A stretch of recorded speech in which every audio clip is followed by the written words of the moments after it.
Olha só, hoje a gente vai mergulhar numa história de rivalidade divina, uma daquelas que ajudaram a moldar uma das maiores religiões do mundo. E o mais incrível é que essa história ficou escondida por séculos, bem debaixo do nosso nariz. Sabe onde? Nas próprias páginas do Antigo Testamento. Então, para começar, eu lanço uma pergunta. Se a gente parar para pensar no Deus do Antigo Testamento, quem é que vem à cabeça como o maior adversário dele? Talvez um faraó?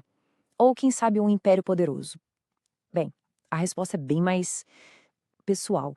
Pois é, o maior rival era outro Deus. Isso mesmo, um competidor de peso com seu próprio grupo de seguidores, seus próprios poderes, seu próprio território. Um Deus que já era uma lenda na terra de Canaã muito, mas muito antes dos israelitas sequer pensar em pisar por lá. E o nome desse Deus era Baal. E olha, para a gente conseguir entender a dimensão da rivalidade que aconteceu, primeiro a gente precisa sacar quem era essa figura e por que ele era literalmente o centro do universo para aqueles povos da antiguidade. Baal não era um deus qualquer, não. O nome dele significava o Senhor, o Mestre. Pensa bem, ele era o deus que trazia as chuvas, que garantia as colheitas, que fazia a terra produzir. Agora, tenta imaginar um mundo que depende 100% da agricultura. Num cenário desses, Baal não era só mais um deus, ele era, na prática, a garantia da sobrevivência. E os títulos dele, nossa, deixam isso bem claro, né? Ele não era só um rei, ele era o senhor do cosmos e talvez o mais importante de todos, provedor das chuvas férteis. Esse título era basicamente uma promessa de vida. Existia toda uma mitologia em volta dele, o famoso ciclo de Baal, que só reforçava esse poder que ele tinha sobre a vida, a morte, sobre a natureza inteira. Só que esse cenário religioso todo certinho, todo estabelecido, estava com os dias contados.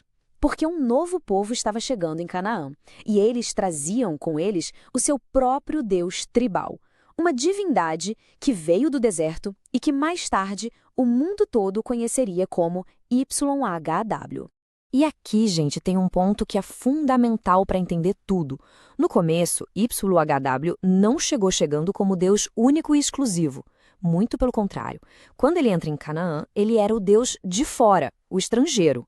Ele meio que entrou num panteão onde Baal já era, sem dúvida nenhuma, a estrela principal. E o que rolou em seguida não foi assim uma guerra santa de cara. Na verdade, foi um longo período de coexistência, de mistura cultural mesmo. E o mais doido é que as provas disso estão espalhadas pela Bíblia inteira. Basta a gente saber onde olhar. A grande chave para a gente desvendar essa história toda veio de descobertas arqueológicas simplesmente incríveis, como os textos de Ugarit. Sabe o que é isso? São umas tábuas de argila antigas que foram achadas onde hoje é a Síria. E foi ali que, pela primeira vez, a gente conseguiu ler as histórias de Baal contadas pelos próprios seguidores dele. Isso revelou um mundo onde, olha, a fronteira entre um deus e outro era bem mais flexível do que a gente imaginava.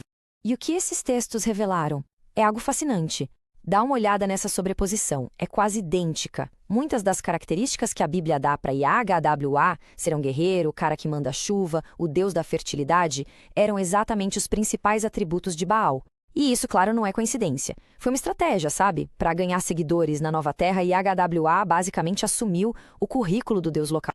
E se faltava prova, aqui está a mais cabal de todas. O nome de Baal estava por toda parte. Não só em nomes de lugares, mas nos nomes dos próprios israelitas. Pega o exemplo de Eshbaal. Ele era filho do rei Saul. O neto dele se chamava Meri-Baal. O que isso mostra pra gente? Que durante um bom tempo, cultuar Baal não era visto como traição. Era só parte do cenário religioso normal da época. Só que essa fase de harmonia, de compartilhamento de nomes, de cultura e até de poderes divinos, bom, ela não ia durar para sempre. Tinha uma tensão crescendo ali, por baixo dos panos, pronta para explodir num conflito teológico gigantesco. E foi aí que a coexistência virou conflito.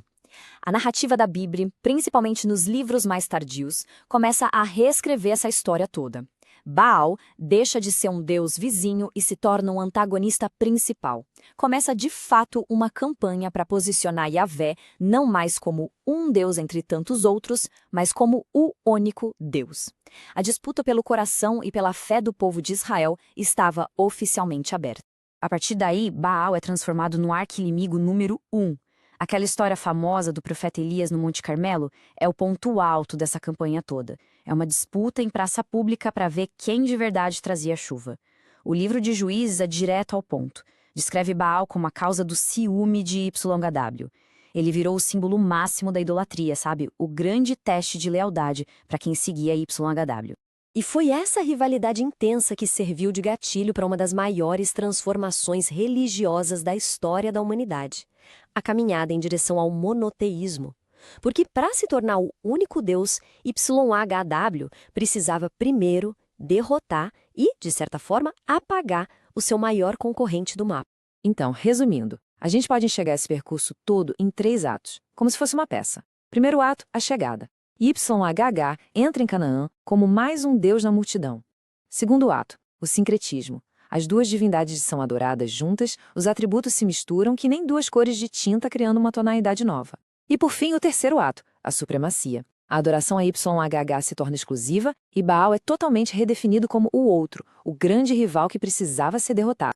E tudo isso nos leva a uma reflexão final. A história da rivalidade entre YH e Baal não é só sobre deuses antigos, né? É sobre como a nossa própria identidade é construída no conflito. É sobre como muitas vezes, para a gente definir quem nós somos, a gente precisa primeiro definir quem são eles.